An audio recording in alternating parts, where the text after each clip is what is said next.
কেমন আছেন সবাই? আশা করি সবাই ভালো আছেন। বর্তমান সময়ে আপনারা দেখতে পাচ্ছেন যে শুক্রবার কি তাড়াতাড়ি চলে আসতেছে। এর মানে কি আপনারা বুঝতেছেন? এক শুক্রবারের নামাজ শেষ করতে পারি না, আর এক শুক্রবার চলে আসে। এর অর্থ কি আপনারা বুঝতেছেন? হ্যাঁ, যারা জ্ঞানী তারা এই কথাটার মানে বুঝতেছে। কারণ শেষ জামানা যে আগাই আসতেছে, ঘনাই আসতেছে, কিন্তু যারা এই দুনিয়ার মোহে পড়ে আছে তারা এই জিনিসটা বুঝতেছে না। ক্ষুদ্র একটা জিনিস, এটা বুঝতেছে না তারা।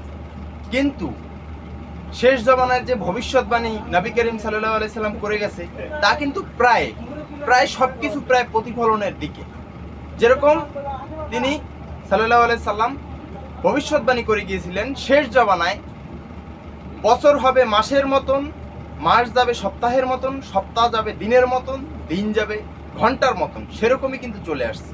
এই দেখেন না, মনে হয় শুক্রবারের নামাজ শেষ করে বের হয়েছি, পরের দিনই মনে হয় আর একবার শুক্রবার চলে আসছে।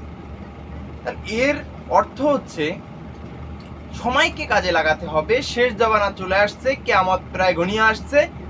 এর দ্বারা এটাই বোঝা যায়। কারণ চোখের পলকে মাস চলে যাচ্ছে, বছর চলে যাচ্ছে, কাজের কাজ কিচ্ছুই হচ্ছে না।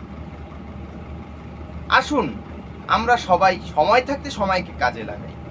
বর্তমান সময়ে মানুষ জায়গা জমি, টাকা পয়সা, সুদ, ঘুষ, নারী এগুলোর পিছনে পড়ে মানুষ তাদের যে আসল কর্মপন্থা এগুলো মানুষ ভুলে যাচ্ছে। আর দিনগুলো কিভাবে চলে যাচ্ছে দেখেন।